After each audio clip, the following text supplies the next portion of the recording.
Dove? You click on Vista, okay, and there's written, No, I have it non in c'è in Italian, italiano, no. Oratore. Hello, Kim. It's nice that you could join us. Thank Thank you you. for the invitation. I appreciate it. Oh, cool. And Amanda.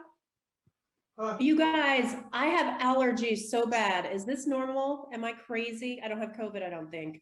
I'm just like streaming. I've had it for 3 weeks, can't stop sneezing. You need Mine- echinacea. Mine Echinacea. run all year. They've definitely been worse in the last couple of days. Yeah. I can help you out if you Awesome. need it. I can help you out if you need it. Really? How? Thanks. I've been popping turmeric all the time. Do you snort it? Oh my gosh. Maybe I should try it. Maybe an enema. Who knows? I'll do anything. You know, Amanda, you're just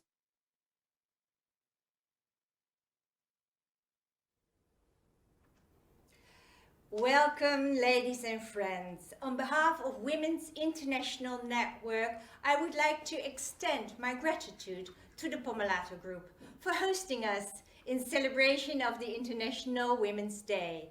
We have been able to set up this event in less than a week, and I would like to thank Network's board and especially Donna Scharnagel, our CEO specialist, Pomellato Simone Lazzarini for his keen intuition, but mostly Francesca Tosi and her team, who has done the biggest part of the work. For our guests who do not know Women's International Network, we are a group of women who are teaching each other, helping each other, and promote each other. And if you want to know something about our activities, look up our website to find out about us. I am thrilled because we are with many, but mostly because I'm about to present you a woman, a lady named Sabina. And about Sabina, I can tell you that apart from having a fascinating personality, she inspires with her articulate way of speaking and writing. She was raised in Italy, studied in France and the United States. So to describe a magnificent career, it started in advertising with the global communications group WPP, Ogilvy and Mather, and Young and Rubicam. And then she switched to luxury groups. I will only call out some names where Sabina has left her footprint. L'Oréal Luxe, Elena Rubinstein, Giorgio Armani, Christian Dior, the Hennessy Louis Vuitton Group, Veuve Clicquot, Ponsardin e Bulgari. In 2015, she became the CEO of Pomellato, now part of the Kering Group, belonging to the 5% female CEOs in the world, leading the Italian Pomellato Group that is famous for launching the pret-à-porter jewelry with its unmistakable and iconic style, also called the New Precious. Sabina sits also on the board of Kering Foundation, and she was nominated by Kering to be the ambassador for the lesbian, gay, bisexual, trans, QI plus community. In 2017, aspiring to share her experiences by encouraging and supporting other women, Belli launched the Pomellato for Women communication platform of the like-minded women, featuring an inclusive cross-section of women from various disciplines, ages, and arts, highlighting the importance of female leadership. And that's what Sabina knows about. And she shares in an uncommonly generous and honest way her point of view on how to analyze and distinguish facts from emotions in equity questions, how to build a team using the archetypes present in all of us. And she has raised her 3 daughters and being also a grandmother too. She describes the sliding doors and significant happenings in an ABC with a book called D come donna, C come CEO. I believe it belongs on your bookshelf. Apart from its precious and politically incorrect contents, In addition, you will be sustaining an Italian charity where all royalties are donated to. It is called Cut Me, which help women remove themselves from abusive and violent situations. About Pomellato, I can say only this. Most of its clients are women buying jewels from themselves, and Pomellato's workforce employs 74% women since it has been headed by CEO Sabina Belli. So tonight's rules, like always, everybody is muted, and the questions in the chat, please keep it short and snappy, because I will skip all love letters and essays merciless, so Sabina will be able to answer them all. So now, without further ado, help me to welcome the incredible Sabina Belli. Thank you so much. I mean, what can I say after such an introduction? The bar is very high. I cannot believe that you've said so many nice things about me. Thank you so much. But it's my pleasure to host you, as well as all the friends that are following tonight. And I think we are all extremely proud to be celebrating in a way, or at least talking about women at the occasion of this week after the International Women's Day on March 8th. So we've decided with Pomellato years ago to actually think of a purpose that would be a higher purpose than simply creating, manufacturing, and selling beautiful jewelry. And we decided that this purpose should definitely be around women. Why? Because Pomellato was born in 1967 in Milan, more than 55 years ago. And at that time, if you recall, I do, feminism was the word that everybody was using to start a very political engagement in the path of women's and men's equality. And it was a very militant, a very active debate in order to make sure that women would get the same freedom, privileges, and equal opportunities than men. Believe it or not, today, more than 50 years after, these topics are still the same. And even though maybe our mother's generations have the feeling that they have been out there talking about it, fighting and supporting this debate, in fact, we feel that there has been some change, but not that much. One of which has struck me very much when I've been nominated at this position of CEO, is that there is only 5% of worldwide CEO being women. And frankly, I've never thought that that would be a topic of conversation for myself, because I belong to a family where women were always working. My mother was a working woman, and I never thought that working and aiming at a career would be an issue. While today I realize that it is one. And when I talk about my experience, I realize that it helps much more than I ever thought the younger generations and other women, no matter what their age is, in the situation of trying to combine a fine balance between a private life and a professional life. So starting from there, we then tackled all the other topics that may be of interest for women, but not only as topic of conversation, but really to bring these topics out there, visibilize them, give voice to all these communities that feel extremely oppressed and in situation of discrimination.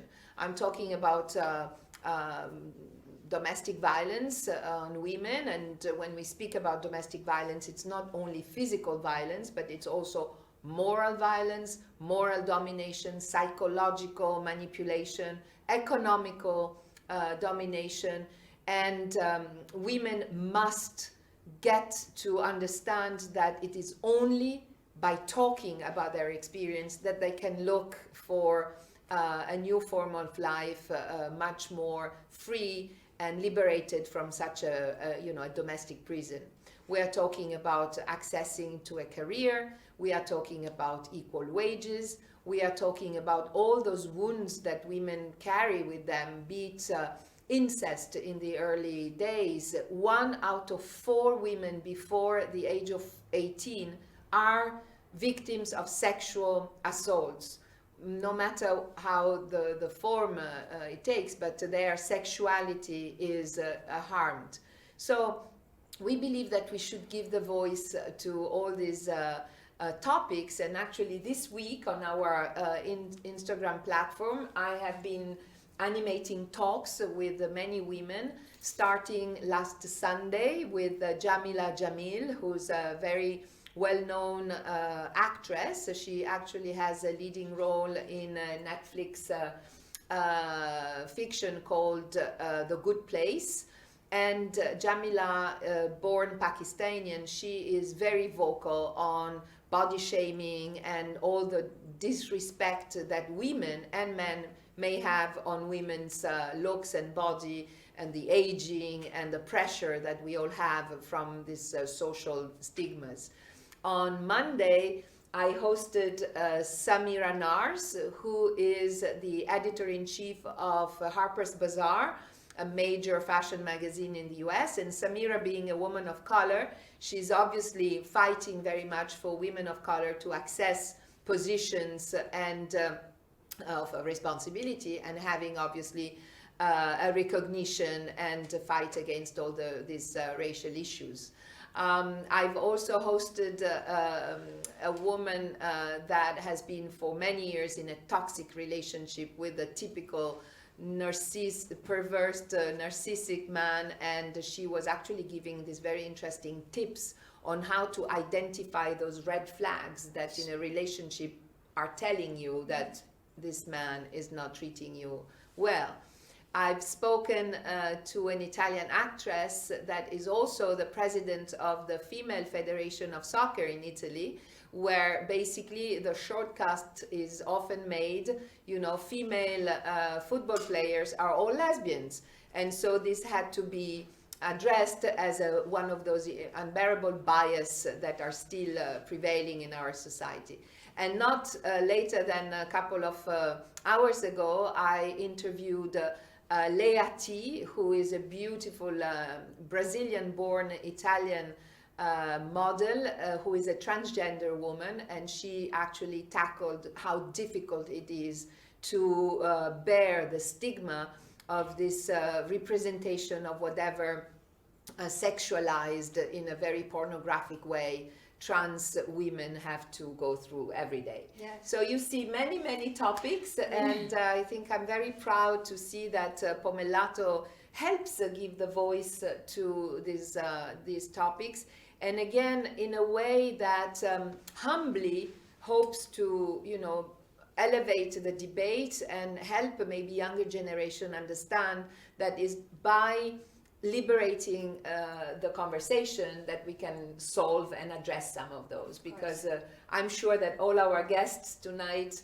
had experiences through that. You were telling me that being a doctor and a dentist. Yes, it was in a very big room where I was speaking in front of dentist colleagues, and well, at one point I had my special lecture on laser dentistry, and in fact the moderator referred to me as him and he. Well, I was wearing my high heels and my Dolce & Gabbana power suit, but still he kept on referring to me as him and he said, and this work of his, etc., etc.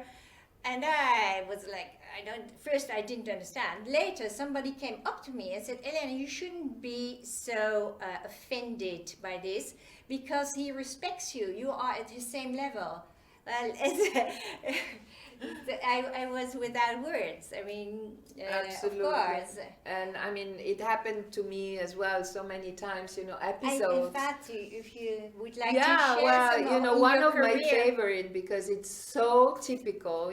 I spent quite a number of years being at an executive committee of a huge company, and I was actually the only woman surrounded by men.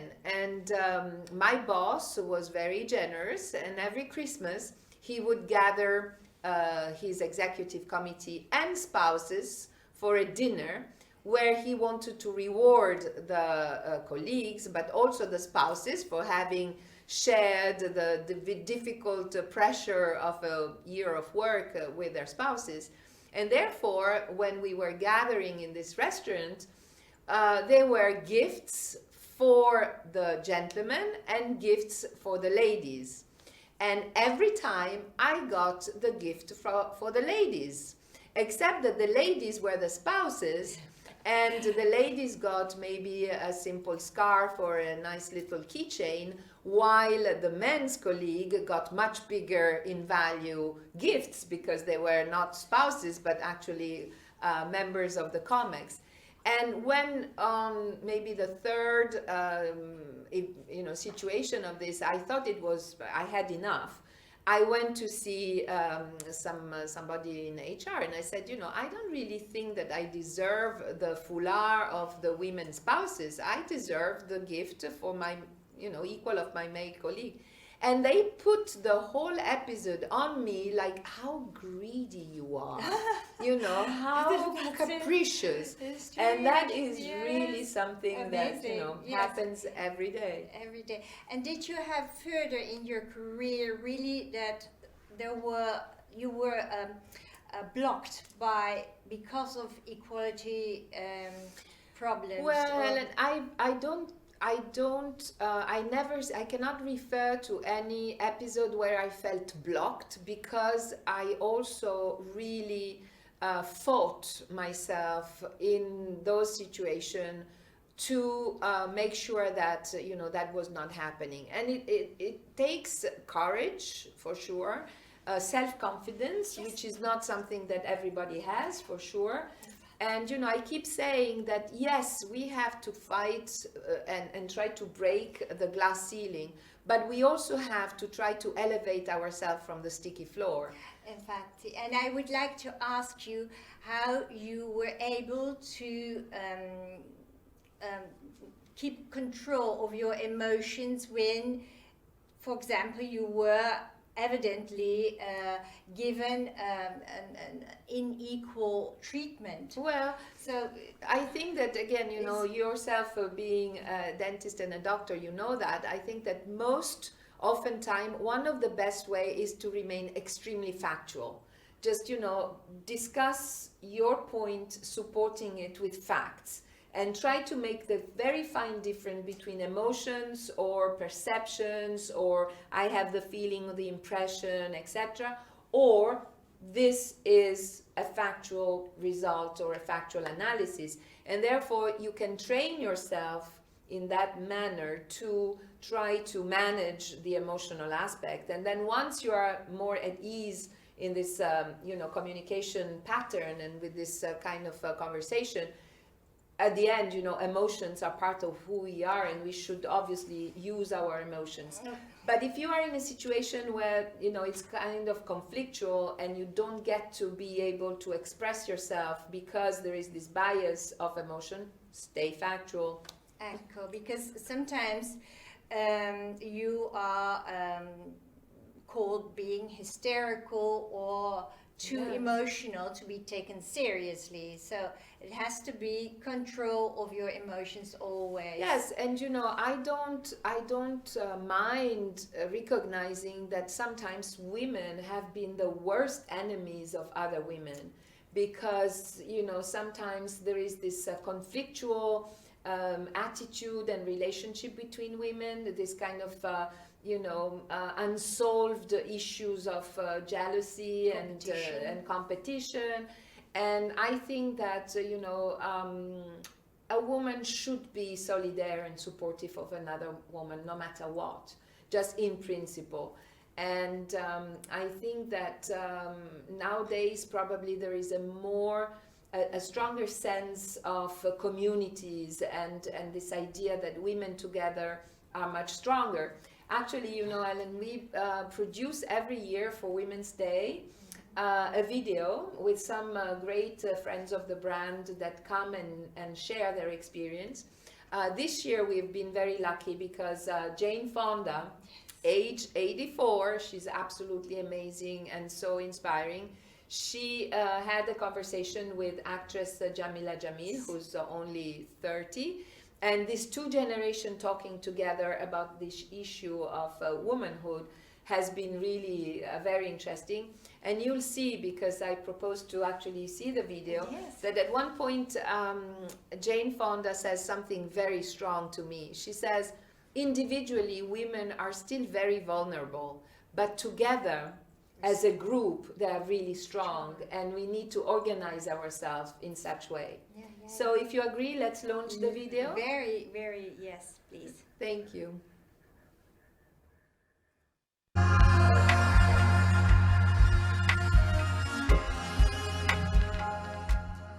I know how profoundly a human being can change because I have. The wounds that you talk about so truthfully and so openly, we all have them in our own way. What do you think is the first step towards the healing of those wounds? I think it's important to understand why they're there, how you got the wounds, look at them square in the eye, and then try to forgive the cause of the wounds. That's the most important thing. I do think that there is something in the fact that we continue to be challenged and strengthened. You know, like with the jewelry that you're wearing today. Two beautiful black stones that had broken, that are joined together with gold. You know what it reminds me of? When you lift weights enough, and they're heavy enough so that they're challenging you, you're causing microscopic tears in your muscles. When they heal, they're stronger than muscle was before it tore. That's what this is. Yeah. And I wanted to ask you how activism has transformed your life. People need meaning in their lives. I had no meaning in my life.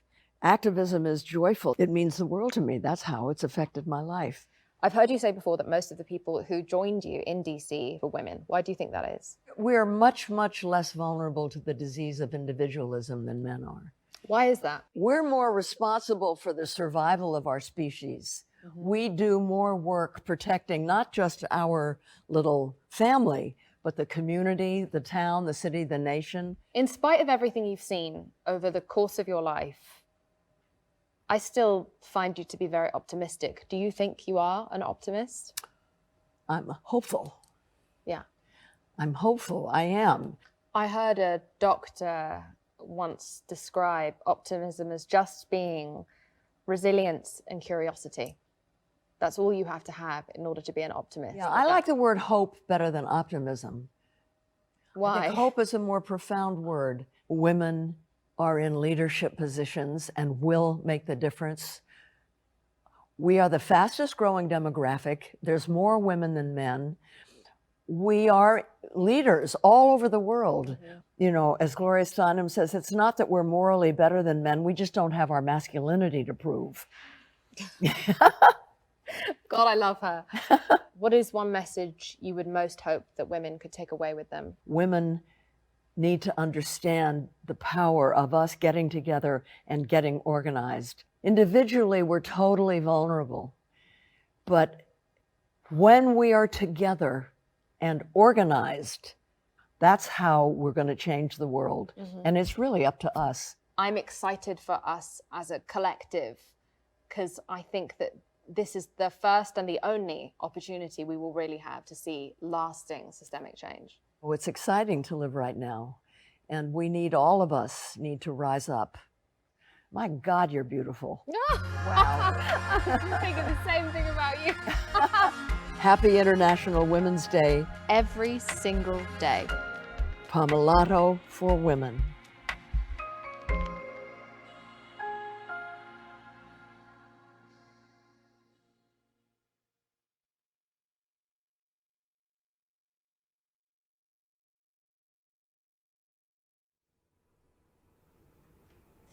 I have a question here from one of our guests, members, Donna Scharnagel. As you said, you grew up in a situation where you never doubted your ability to have equal access to jobs and or respect, though you find it anyway? Are you doing anything different to prepare your daughters for moving in the business world? Well, I have 3 daughters, indeed. They are all grown up women now, launched in their individual lives. They've been all very brilliant, bright students in school, so they really had the access of very good education and academic path, and I'm very proud for that, but they should be proud of themselves because they really like that.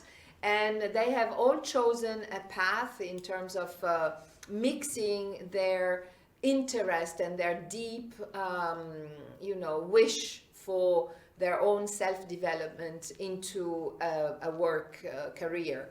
So I've witnessed in them maybe, an example of this generation that is probably much more than my generation, looking for a representation of oneself that corresponds to the very deep ideals and values.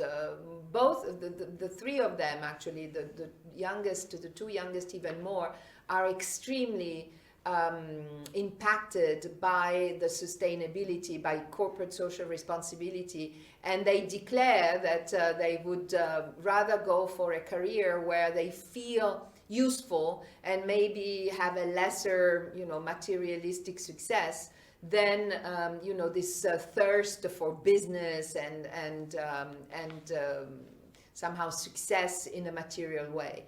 And I admire them. Now I'm still financing a lot, so I will see when they will be really more independent. But I like the idea to combine,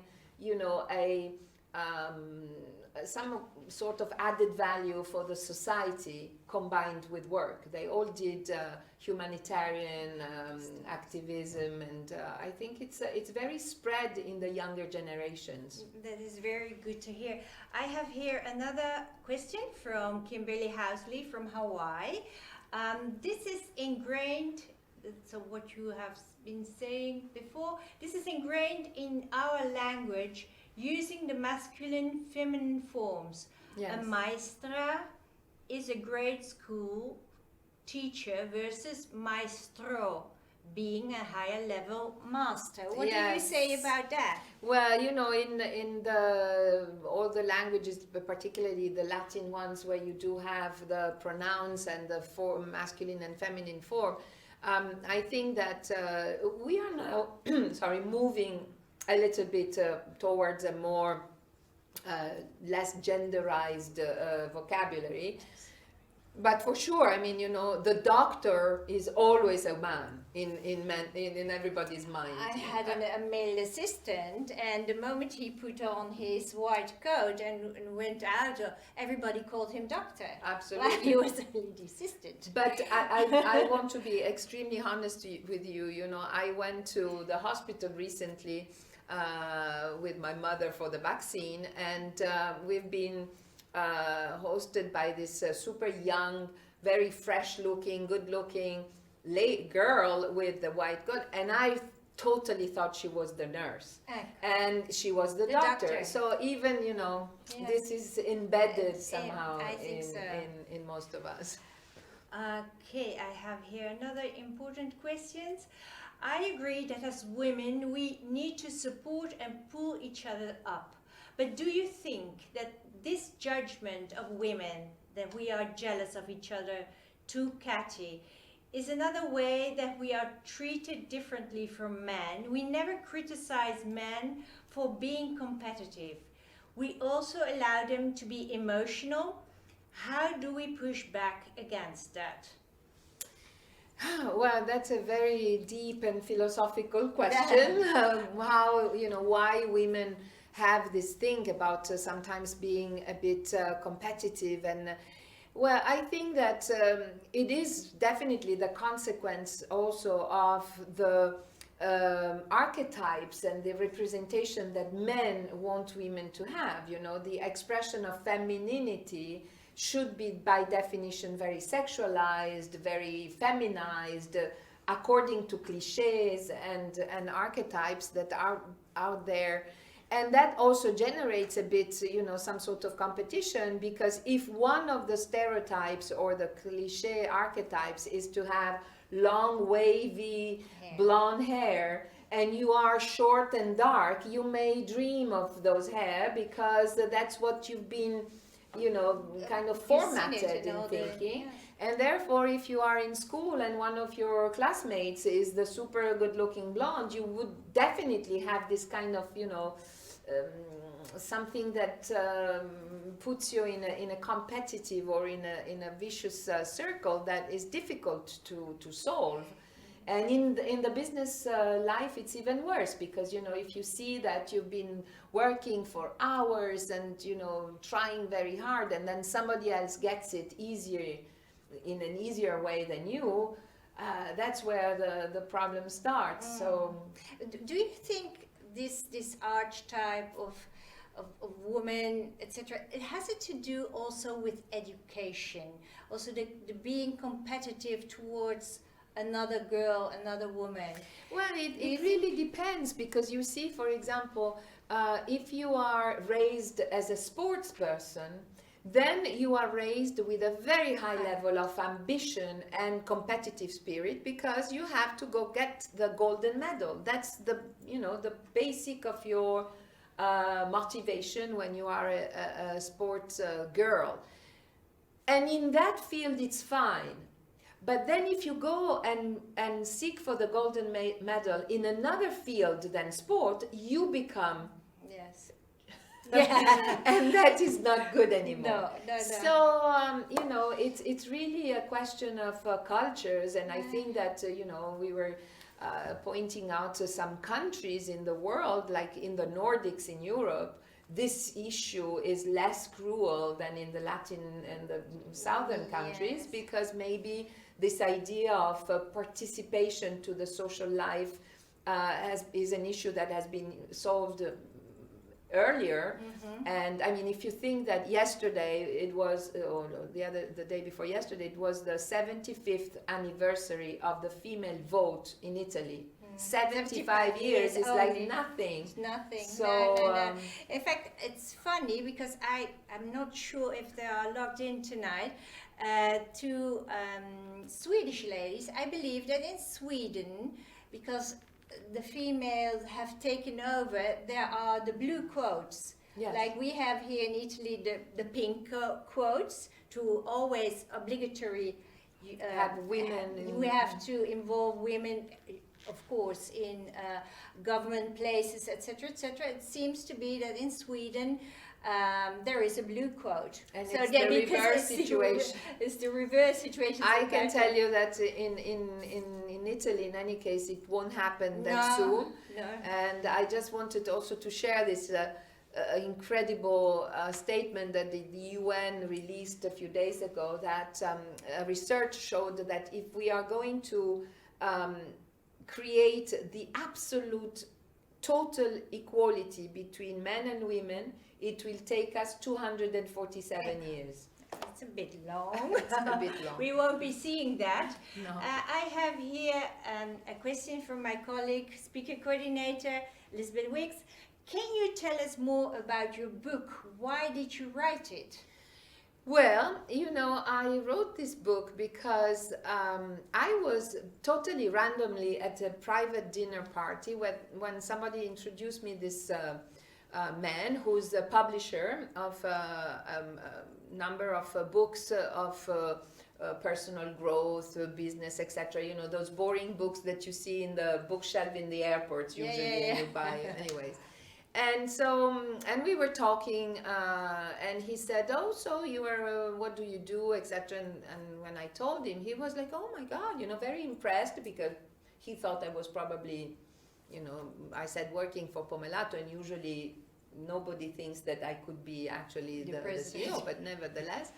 And so he said, "Oh, so you're a woman, blah, blah, blah." And I said, "Yes." And then he said, so how does it feel to be a woman in such a position? And at that time, I all these questions were so annoying to me because I thought they were so passé and so cliché and so that. And I said, what should I say? And he said, but don't you have stories about, being a woman in business? And I went, you know what? I could write a book about it. And he said, why don't you do it? Yes. And then for a while I was like, no, I'm not gonna write a book. I'm not a writer. I'm not a journalist. I cannot possibly write a story about this. But then I realized by talking about all these issues that there are so many younger girls that simply don't have the rules or the way of behaving and maneuvering in this world, still very dominant by the white male category. And so I said, why not? And I decided to do it as a very personal kind of description of experiences by alphabetical order. Yes. So it's just words, keywords with some anecdotes or personal episodes. And it's definitely not very politically correct. Actually, no one wants to print it in the UK because they don't like the language that much. I think it's beautiful. Because sometimes I do say, as I said before, that, for example, women can be women's worst enemy. And some people don't like that statement. That's so strange because it's the truth. I mean, today we should be able to say everything. Allora, I have here compliments for the beautiful video. Yeah, Yes, it's very beautiful. And I would like to ask you about, again, go back to the archetypes you were talking about, because you not only, you are building a team, you use this archetypes idea, the analysis or identification of people, and make a team. And you say in your book, even people who have maybe a negative archetype, I can help them very much, in sense I need them for my team. Yes.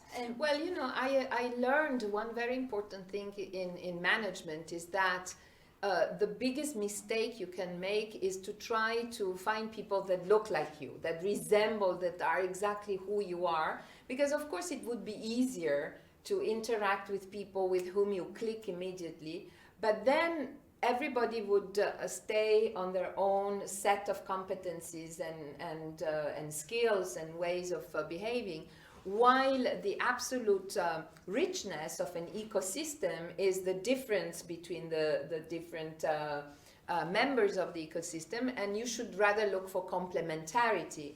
And one of course, I mean, I'm not going to go through the very boring, the P&L and all the management tests that one can do and understand what kind of profile you have.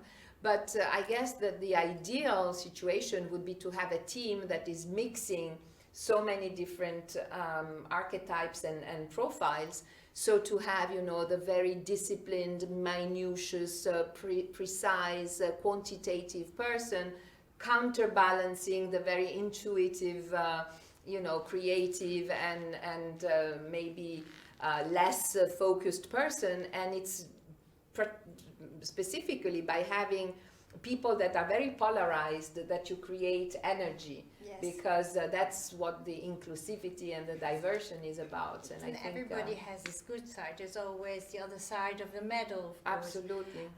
I have here an interesting question from Kimberly Breeze. If you have learned the rules of how to get along in the corporate world, which one would you change? Surely some of them need to be changed. Yes, well, so many rules in the corporate world. I think that, the moment you accept to serve a business, your number one priority should be to be driven by results, because that's what you're paid for. I mean, you have to, bring a result, and that is the number one focus. Yet, what I believe is that one should keep very strongly in mind that you shouldn't reach a result no matter what and with whichever solution and practice. And this pushes me to talk about ethics and to be very sure that even if you are in a situation where you have to fulfill some objectives and some achievements, if you don't feel perfectly at ease with yourself, with your sets of values, with your ethics, don't do it. I have also a question regarding your book. Could you explain us the sliding doors exercise?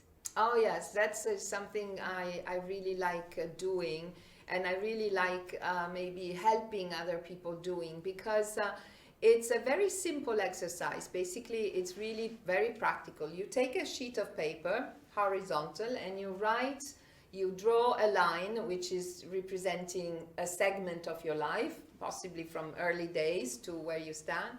And then you start putting, in a very spontaneous way, some marks on this line where you think that something very special happened, in terms of a moment where maybe through a encounter or a opportunity or a change in your life, or a teacher, a professor, a mentor, an experience has marked your path. And then try to understand what that precise segment of your life taught you to jump for the next one. And very often time, if you do that exercise, you realize that there has been some sliding doors that opened in front of your life at that precise moment.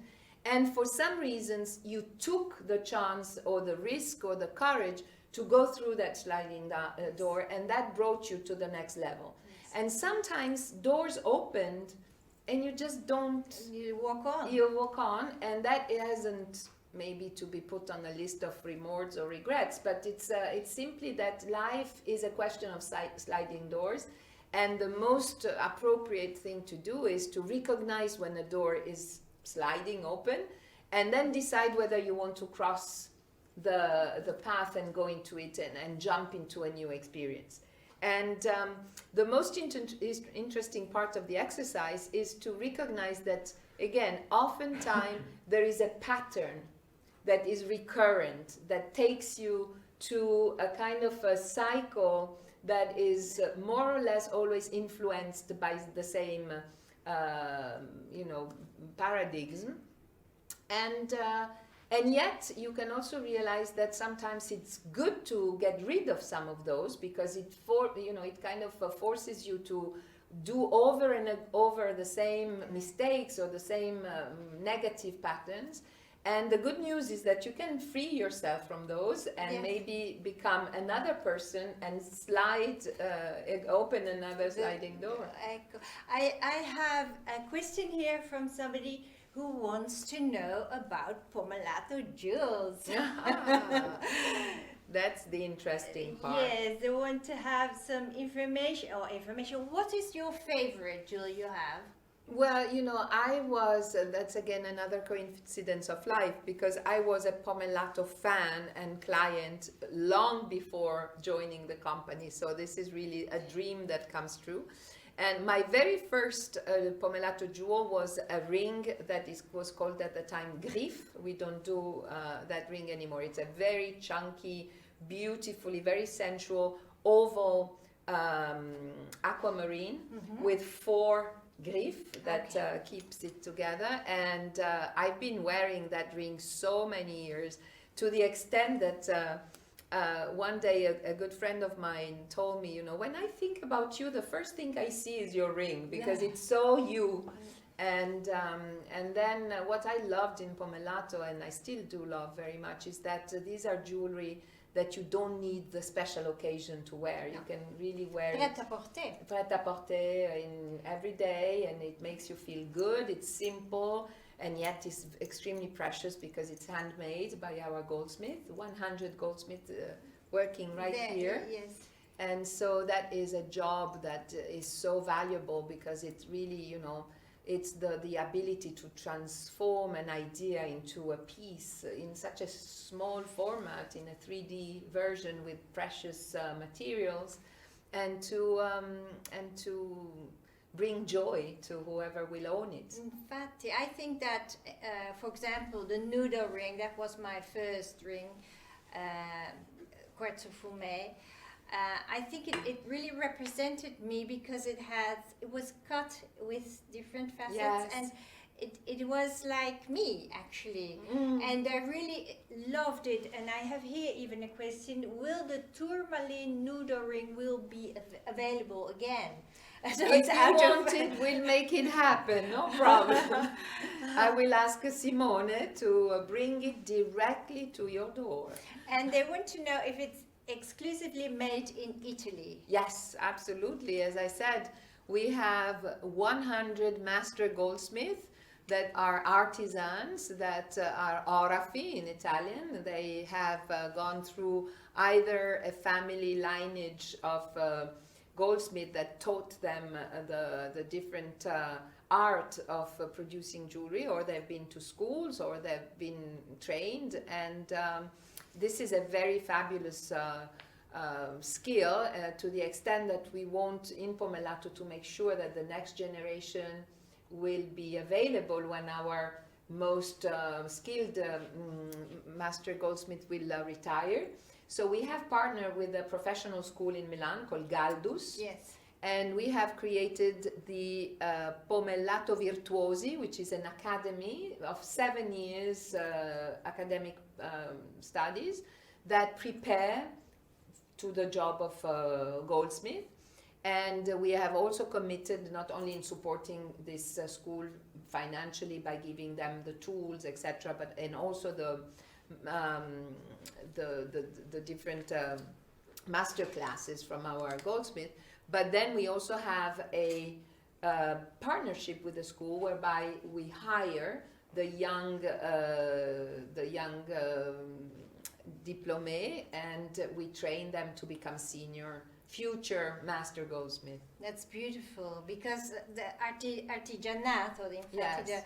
it's something that seems to be lost, or also in Florence, all the bottega, all the small shops are gone. But this is something, of course, we need to keep. Absolutely, and It's you know, very the important. goldsmithery is part of the Italian genius for so many centuries, and it would be such a shame that we lose this. And so we are very vocal on that. But once again, I think that the very basics should start in the families, whereby parents should understand that, you know, it is not the ultimate goal to send your kids to university, get a diploma that then puts them in an unemployment group, while the artisanat, the works of the hand, converts at 87% into an actual job. So, you know, they think it's more prestigious to be in university, but then if you don't have a job, let's consider being a goldsmith, a cook, a chef.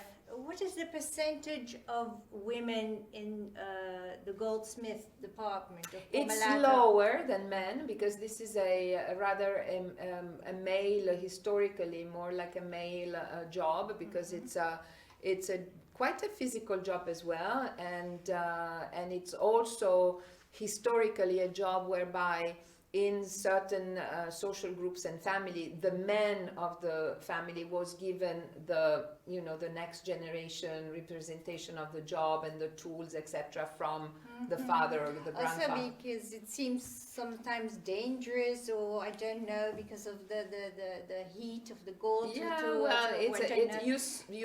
more than anything, you need a lot of patience and inner life, because it's a lot of hours concentrated in very small gestures, and it's a beautiful job. And I really invite you all, hopefully as soon as we can see each other in person, to come here in Casa Pomellato and visit our atelier with the goldsmith that will be pleased to show you the behind the scenes on how to melt the precious liquid gold into then the lost wax technique, which is an ancestral way of doing the casts of our jewels, and then of course add the stones, polish, and bring to life this small, precious, eternal piece of Beauty, absolutely.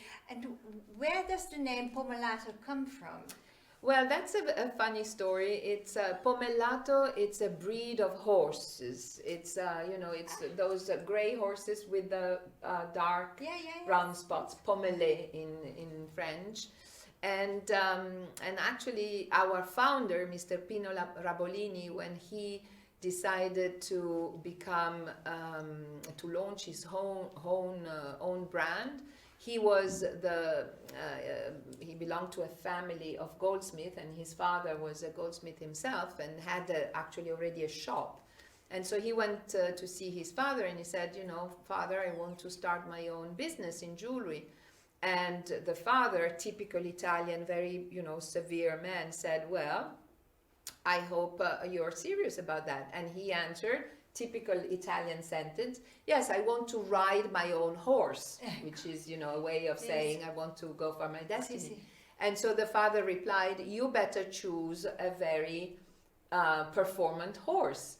And so from that conversation, he said, "Okay, let's create a logo and a name that is referring to this horse, so I can show my father that I was riding the right horse." And so he called the brand Pomellato, and we still love to tell these anecdotes. And the very first initial logo was actually a horse head, and now it's the handwriting. There's now the Fantina design. Yes, that is an homage to again this idea of riding your own horse. Yes. And I'm actually wearing the Fantina bracelet. It's very much inspired by the world of horseback riding, so it's very pure, simple, very minimal shapes maybe for a younger generation consumer that are looking for something even more sleek to every day. I know that for every design there's usually a pair of earrings, a pair of bracelets, a necklace and a bracelet. Yes, it's a collection that has to be declined in all the different wearability. And okay, we have here one more serious question. I found your comments about seeking diversity in the workplace so interesting and important in the current cultural climate. How diverse is the Pomellato workforce? How can Italy do better on issues of race and diversity in the workplace? Well, that's definitely a very crucial question.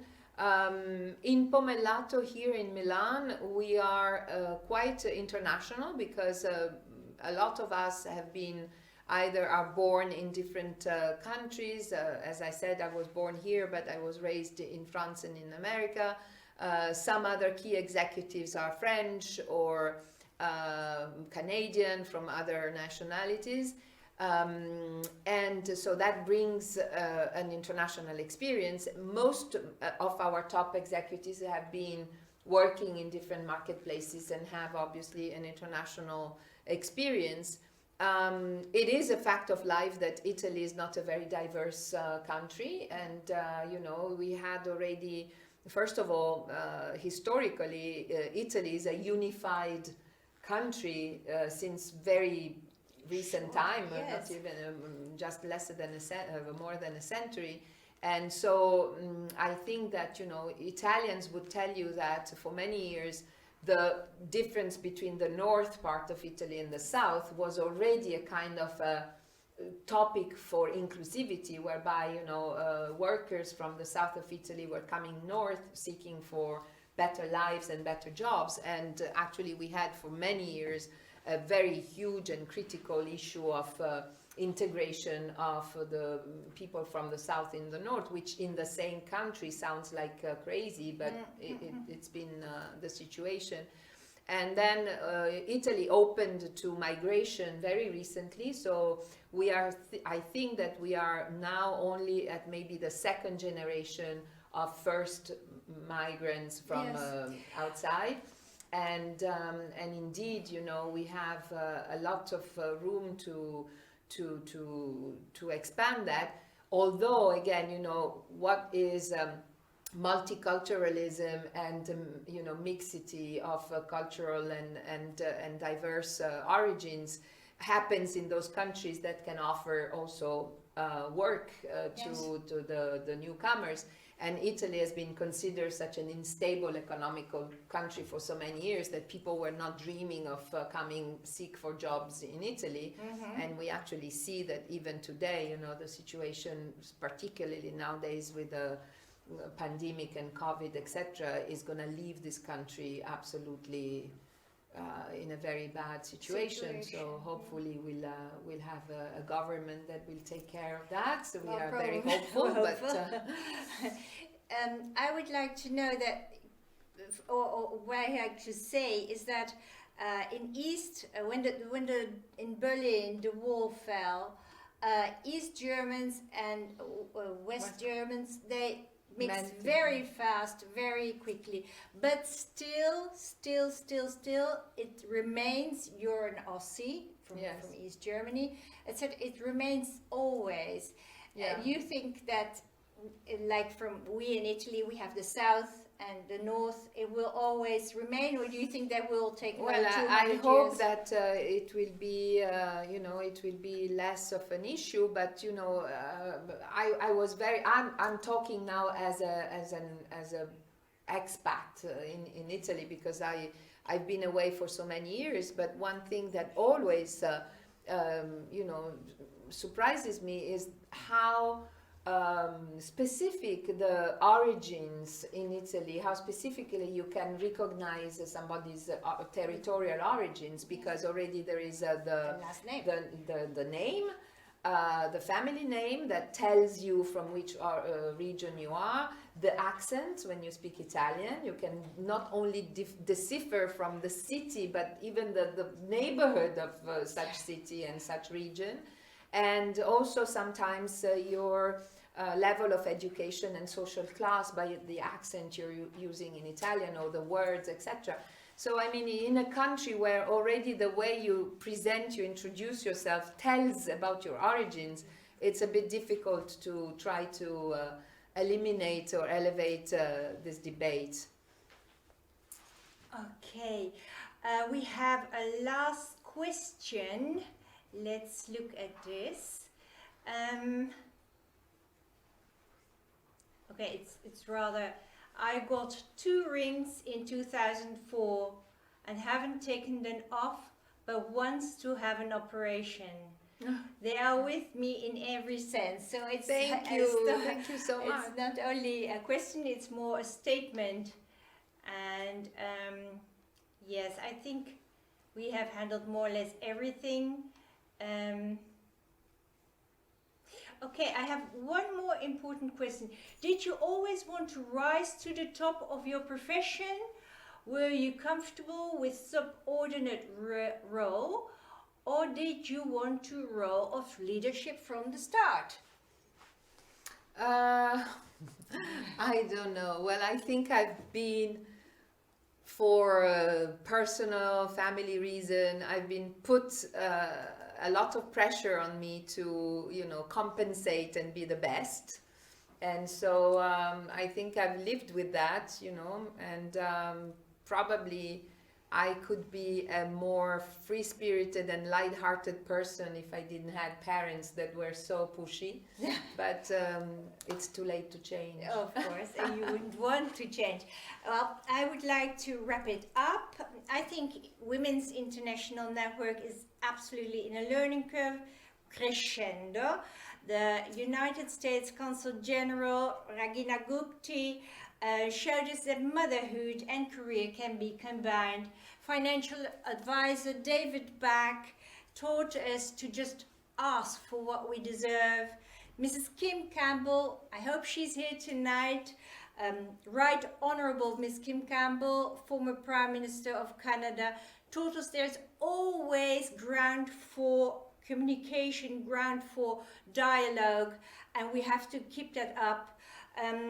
psychologist Dr. Stanley Pirro taught us that we need to embrace the obstacles that litter our lives because it makes us stronger. Exactly what Jane Fonda said. And Hirschfelder, all-round performer, said Wednesday that creativity is the sky is the limit only if you put your mind to it. Now with Sabina, what did we learn? We learned to be CEO of our lives. I think I would like to finish with that. Thank you so much for having me tonight. Thank you all for being interested and patient to this conversation that of course I put all my passion and my beliefs in, so maybe sometimes I get a bit vocal and unmanageable, but again, I'm here to help if possible, and again, thank you so much for being friends of this brand Pomellato, and thank you, Helen, for having us. Thank you, Sabina.